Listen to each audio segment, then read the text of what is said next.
Frank Gaffney, the president of the Center for Security Policy, one of our favorite guests on the show. Frank, good morning.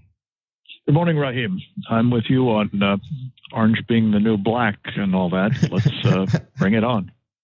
I think they are turning up in black today, aren't they? I think that's the thing. They were wearing white last year, I think, for the suffragettes, and now they're wearing black. I think for the either it's the Me Too movement or the illegals, the dreamers as they call them, the nightmares as I call them. Frank, whatever is whatever the new theme is, I think you and I can agree. When orange is the new black, that's when we'll be excited. Frank, am I being too strong in my rhetoric? Is the U.S. not a mafia state now? No, I don't think it's a mafia state, but I think what we've been watching is agencies of the United States government being turned into sort of mafiosa operations by some of their senior officials.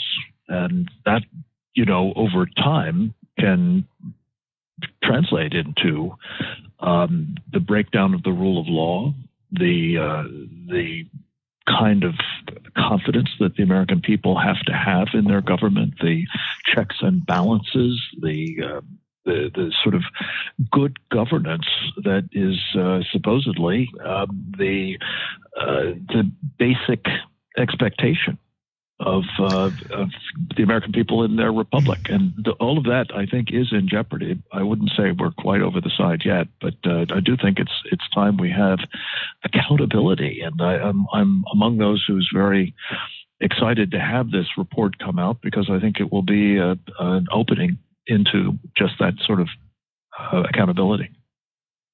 Frank, you got your rose-tinted goggles on this morning, my friend. You say can lead to a breakdown in the rule of law. We've got a massive breakdown in the rule of law in this country. We've got illegal immigrants being taken into the Capitol building, not being arrested when they turn up and protest. You've got a woman who ran for president who should be in jail, who is not in jail. You've got all these people who are weaponizing the administrative and surveillance and security state going on here. You mentioned confidence in government. You have the lowest ebb of confidence in the United States government in the nation's entire history. How much further does it need to go, Frank, before we declare that actually the weaponization of the NSC, the weaponization of the FBI, the utilization of a foreign intelligence organization, both from former British intelligence and his sources in the Kremlin, to keep a political opponent away from the reins of power, is that not the stuff of Putin, Mugabe, Chavez? This is what they do. It is what they do. And I'm of a mind with you that the fact that it is happening in this country is a serious problem. I'm just not ready to write off the whole government as now a mafiosa operation, or that we're living in a mafiosa state.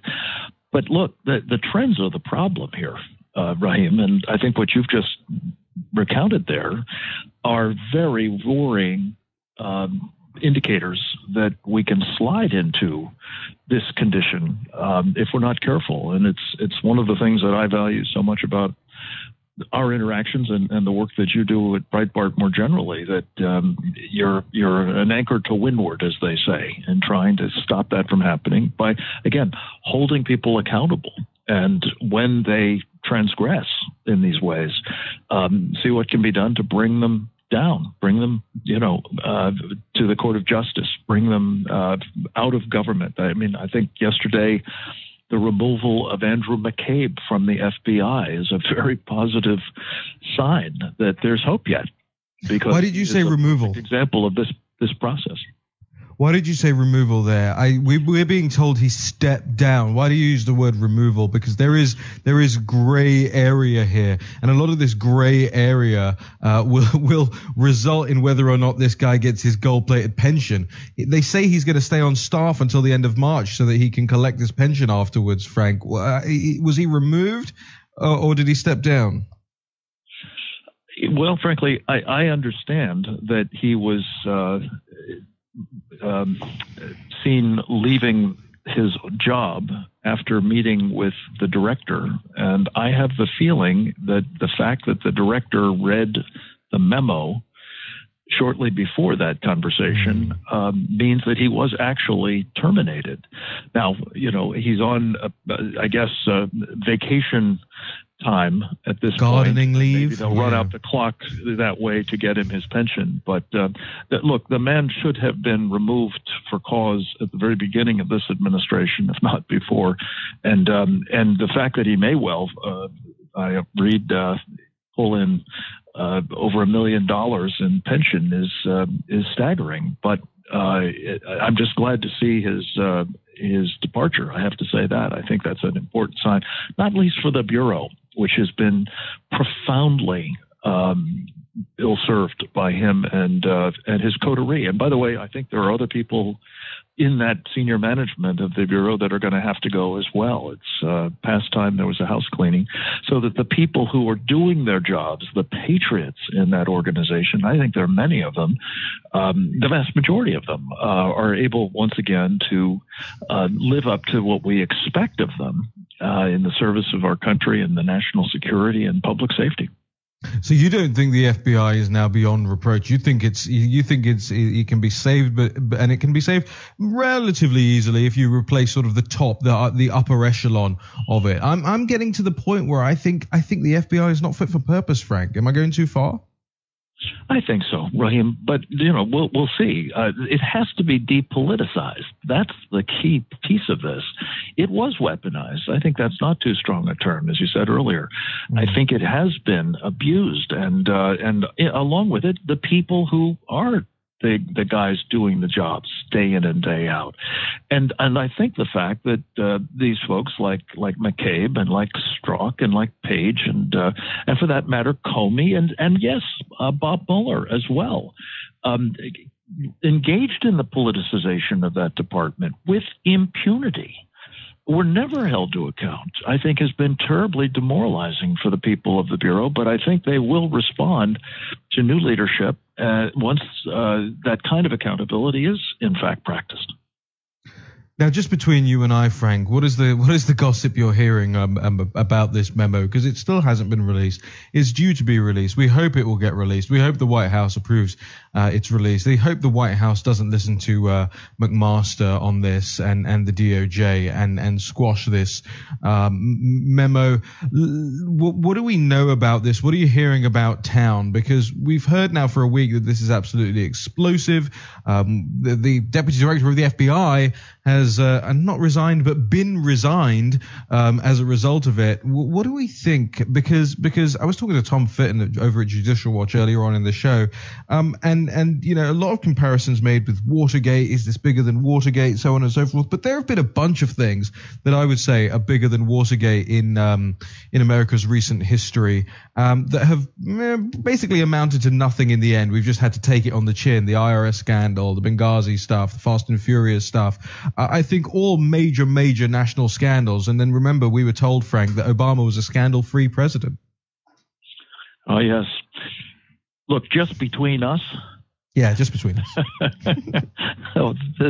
I don't have any inside dope on what this memo is going to say, but what I do think, based on Tom Fitton's superb work, by the way, and the reporting we see, there will be a lot of dot connecting about how the FBI was induced under James Comey and under Andrew McCabe, and with the help of Peter Strzok, to utilize a fraudulent dossier about Donald Trump to engage in an unconstitutional, illegal surveillance of a candidate for the presidency of the United States and his campaign. And I believe that will be explosive. I'm not sure how much detail will be exposed. I know there is a concern about sources and methods and the techniques by which we perform our intelligence activities. You don't want to compromise those. But I have the feeling that it is bigger than Watergate because, by comparison, the old plumbers, if you'll recall, were a bunch of, amateurs. When you're comparing that to the use of the National Security Agency and the Federal Bureau of Investigation's capabilities and powers to not only invade the privacy of American citizens, but to use that information at the National Security Council and at the UN and elsewhere for the purposes of waging political warfare by the Democrats against the Republicans. That you were into Putin and other bad actors internationally. I mean, this is banana republic country. Frank, deadly seriously. That kind of activity.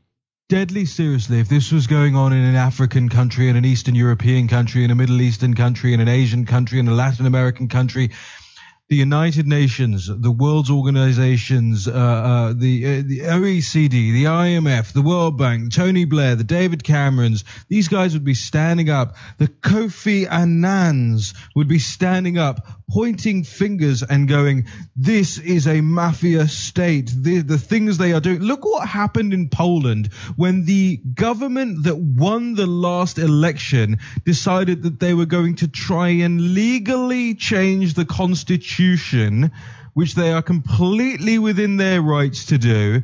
The entire weight of the European Union and indeed the Department of State of the United States came crashing down upon them late last year. If this was any other nation in the world, Frank, fingers would be being pointed at the weaponization of the FBI. And by the way, the collusion of the media in this entire process, lest we forget that these news outlets are owned by bought and paid for card-carrying members of the Democratic Party of America, Frank. Yeah. Well, actually, let me bring it a little closer to home, Raheem. If these were Republicans who had been abusing the powers of the United States government for this purpose, you would have had all of the aforementioned, including the democratically controlled press, and of course the Democrats in Congress engaging in all of that. And Kofi Annan. I don't know why Kofi Annan came to my mind. That's a drive-by, but you're right. He would have been in the mix too. But look, this is the thing. I believe that there is a chance for redemption here, but we're going to have a house cleaning. You and I talk most weeks about the need for the president to have personnel around him, and I would start with General McMaster. He's got to go, like McCabe. These are people who are not supporting his program and who I believe are part of the problem. And once that happens, I think that there is a distinct possibility that we're going to see the ship righted and maybe not hit the shoals in 2018's elections. As soon as my Twitter ban is going to be a big issue, as you know. Absolutely, Frank. As soon as my Twitter ban is rescinded in just over a day's time, I'm going to start tweeting the hashtag Gaffney for NSC hashtag there. That'll get you banned again. That'll get me. that'll get a permanent ban. Right. Frank Gaffney, always a pleasure. Center for Security Policy. Make sure you check out all of their work, securefreedom.org, and support their work, ladies and gentlemen. Frank, thank you for joining us on Breitbart News Daily. Thank you, Raheem.